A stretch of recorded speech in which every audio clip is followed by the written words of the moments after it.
So the point is, I'd like to start with a question, this question.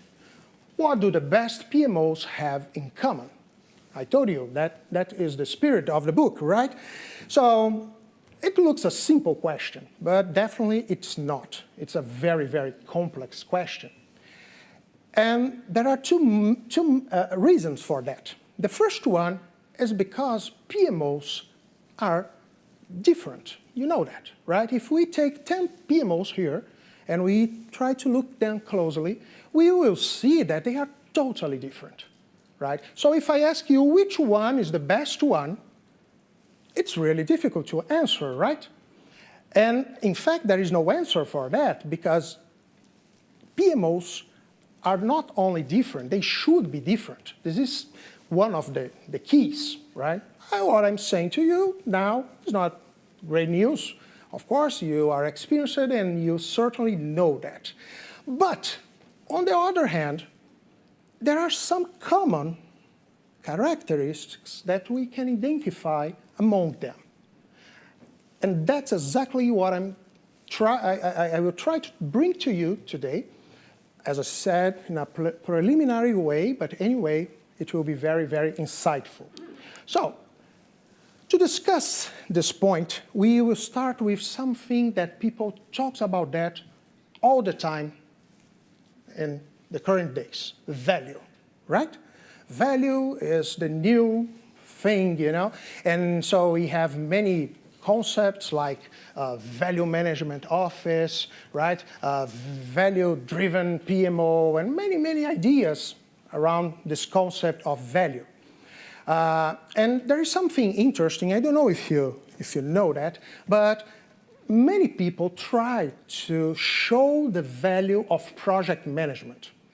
Actually, there are 2 or 3 books that represent that very well. There is a book that was published years ago by 2 very well-known researchers in Canada, and it was published by PMI. And this book is named Researching the Value of Project Management. It was an academic research, very, very, very serious. And you know, the conclusion of that book is inconclusive.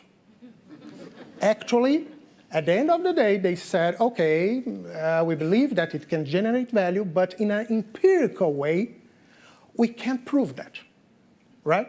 And that's something very serious, because we see all the time people talking about we have to generate value, project management generates value. You know, you see many books, many articles, consultants, gurus, but it's really difficult to show that. It's not like, oh, if I invest £1, I will get 10 pounds, you know, in my business because I invested £1 in project management. You know what I mean?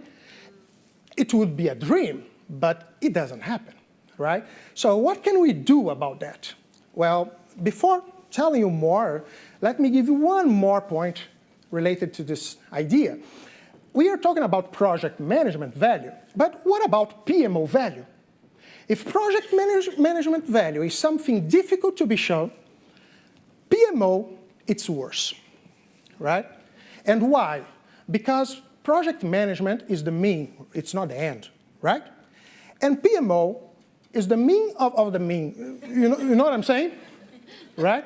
It's here not to support directly the business, but those things that are supporting the business. So how can you say, no, if we invest, you know, £10,000 on developing a new methodology or buying a new tool, it means that we will get 10% more of market share.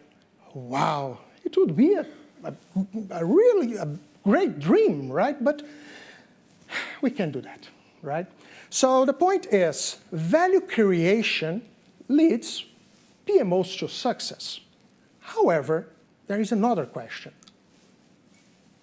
What does value mean to a PMO? That's the big, big, big question, right? When we think about value, the first thing that comes to our mind in one word is money, right? So how much money you are making because of the PMO, or at least how much money you are saving because of the PMO. But again, it's not something easy to be said, because there are many other variables that influence that, right? Oh, you can say that it's because of your methodology that those projects are successful. Really? And if they are failing, it's because of your methodology? You know what I'm saying? So it's really complex, right? Really complex.